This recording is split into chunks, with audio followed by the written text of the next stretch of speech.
பர்ட்டிகுலரா துணிக்கு வந்து இந்த லிக்விட் தான் யூஸ் பண்ணுறேன் அப்படின்லாம் இல்ல. எப்போ நான் வந்து சூப்பர் மார்க்கெட் போனாலும் நியூவா ஏதாவது ஒரு ப்ராடக்ட் பார்த்தேன் அப்படின்னா, அத வந்து வாங்கி யூஸ் பண்ணி பார்ப்பேன். இந்த பாக்கெட் பார்க்கவே நல்லா இருந்துச்சா, சரி இது வாங்கி ட்ரை பண்ணலான்னு சொல்லிட்டு வாங்கிட்டு வந்துட்டேன். காலையில அவன் பையனோட கபோர்ட வந்து பார்த்தேன். ஏதோ புயல் அடிச்சு ஓஞ்ச மாரி இருந்துச்சு. சரி இதே கையோட மடிச்சு வச்சுட்டேன்.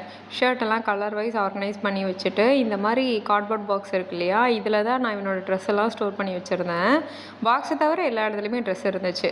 ஒரு பாக்ஸ்ல டீ ஷர்ட்டு, பேண்ட், அப்புறம் ட்ரவுசர்ஸ் எல்லாமே தனித்தனியா பாக்ஸ் பண்ணிட்டேன். எக்ஸ்ட்ரா இருக்க டீ ஷர்ட்டையும் ஒரு பாக்ஸில் வந்து போட்டு வச்சுட்டேன். கீழே இருக்கிறது இல்லையா, அது எல்லாமே அவரோட தம்பிக்கு, இவருக்கு பத்தாத ஜீன்ஸு, ஷர்ட்டு எல்லாமே தம்பிக்குன்னு சொல்லிட்டு எடுத்து வச்சிருக்கான்.